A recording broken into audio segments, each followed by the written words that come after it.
номаи духтар дар бораи ҳаёташ ва дар бораи бисёрзанӣ. чунин оғоз мешавад: моро ба занӣ гиред, бароямон раҳм кунед, моро аз сардию танҳоӣ ҳифз кунед. вақте ки ман 20 сола шудам, мисли дигар бонуҳо орзуи ёфтани навҷавони худро мекардам. орзу мекардам ки ҷавоне дар ҳаётам пайдо мешавад, ки аз ислом бохабар асту ҳама аркони онро иҷро мекунад. дар дилам орзуҳо месохтам ки чӣ гуна бо ҳам зиндагӣ мекунем, фарзандонро тарбия мекунем ва ғайра. ман ҳамеша бо бародарам ва баъзан ҳатто бо амакам дар мавриди бисёрзанагӣ баҳс мекардам. онҳо мехостанд фикри маро дигар намоянд, аммо ман якравӣ карда намехостам ба онҳо гӯш диҳам. мегуфтам: тамоман номумкин аст ки дар зиндагии ман боз як нафар зан иштирок кунад. тамоман имкон надорад ки ман шавҳарамро бо касе тақсим намоям. баъзан айби ман мешуд ки оилаҳо байнашон нофаҳмиҳо сар мезад. агар шавҳаронашон нияти зангирӣ мекарданд, ман ба занҳои онҳо маслиҳат медодам, то ки онҳо розигӣ надиҳанд ва ин гуна ононро ба ҷанг меандохтам. аммо солҳо гузашт. орзуҳои интизории шаҳзодаи савора ба аспи сафед низ гузашт.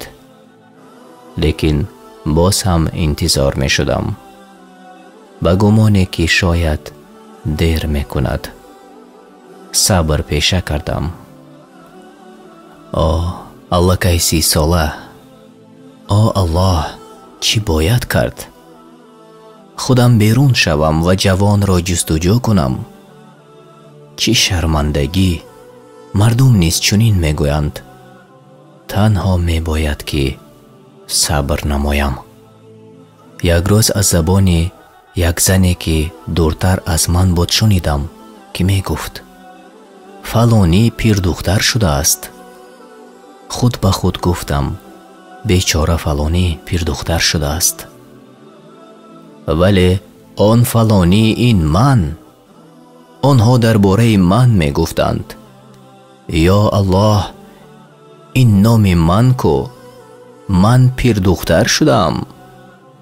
сих ба дилам зад. ҳарчӣ гунае ки ман нақлатон мекунам, лек шумо наметонед он ҳиссиёте маро ки эҳсос мекардам фаҳмеду дарк кунед. он лаҳза рӯ ба рӯи ҳақиқат будам. ман пирдухтар. андеша карданро оғоз кардам. вақт мегузашту рӯзҳо сипарӣ мешуданд. мехоҳам фарёд занам. ман шавҳар мехоҳам. зери сояи шавҳар будан мехоҳам, ки маро кӯмак мекунаду мушкилиҳоямро ҳал месозад. мехоҳам зиндагӣ кунам, фарзанд таваллуд кунам. як рӯз бародарам наздам омаду гуфт: хостгоре омада буд, аммо ман рад кардам. фикр накардаму дод зада пурсидам: чаро рад кардӣ? шарм намедорӣ? бароям ҷавоб доду гуфт: чунки вай мехост туро зани дуюм гирад. ман медонам ки ту бар зидди бисёрзанагӣ ҳастӣ. ман қариб барояш дод мезадам: чаро розӣ нашудӣ? ман розиям ки зани 2, 3 ва ё 4 бошам. акнун ман ҳикмати динамонро ва бисёрзанагиро дарк кардам. ин бошад танҳо як ҳикмат аст, ки маро барои розӣ шудан водор сохт, аммо чанд ҳикматҳои пӯшидаи дигар дорад. ё аллоҳ, бубахш гуноҳҳои маро. дар ҳақиқат аз нодонон будам.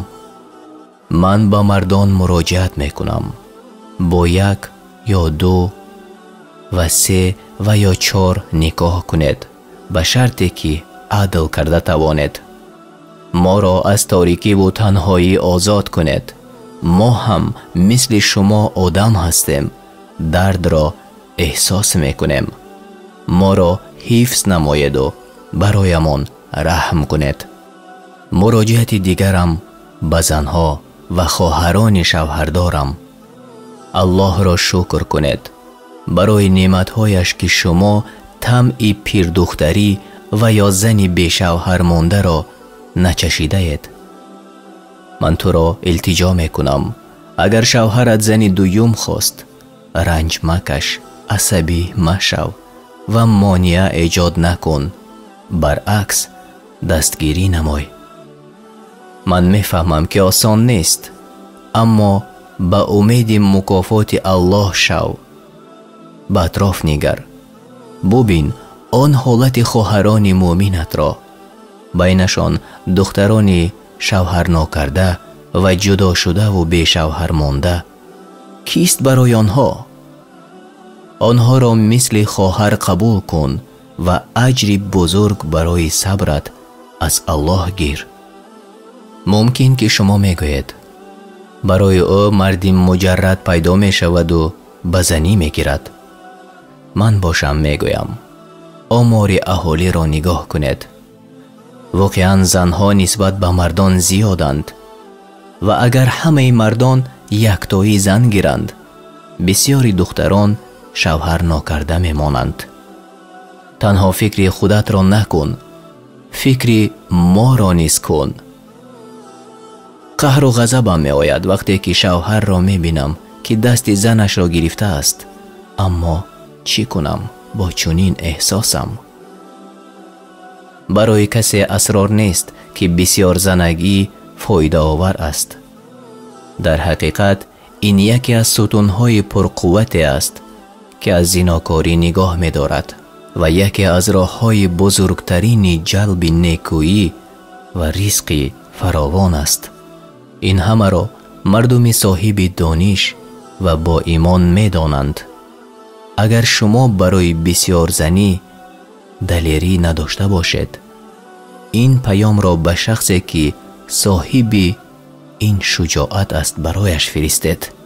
با احترام، خواهری به شوهر شما.